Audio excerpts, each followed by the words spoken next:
Hello বন্ধুরা, আমার রান্নাঘরে আজকে রাতের মেনু হলো ছোটো ছোটো বটবটি কেটে নিন আর ছোটো ছোটো আলু কেটে নিন, কেটে ভাজতে লেগে যান। এর মধ্যে কাঁচা লঙ্কা দিয়ে দিন, দিয়ে ভালো করে নাড়তে থাকুন।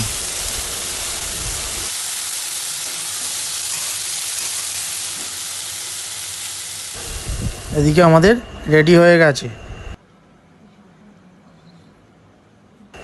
আজকের। এদিকে মেনু সাজিয়ে নিয়েছি। এদিকে আছে বাঁধাকপি, আর এদিকে আছে বটবটি আলু দিয়ে ভাজা, এদিকে আছে কুমড়ো ভাজা, এদিকে আছে রুটি।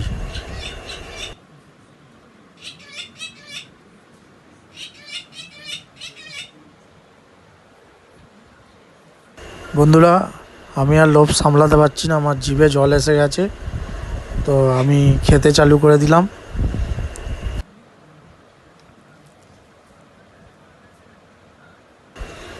খেয়ে নিলাম প্রথমে। ওহ, কি বলবো বন্ধুরা, অসাধারণ খেতে। আর একবার নিয়ে নেব। ভিডিওটা যদি আপনাদের ভালো লাগে অবশ্যই লাইক, শেয়ার, সাবস্ক্রাইব অবশ্যই করবেন। চ্যানেলটাকে ফলো করবেন এবং ভালো থাকবেন, এবার সুস্থ থাকবেন। ফের পরের ভিডিওয়ে আপনাদের সঙ্গে দেখা হবে।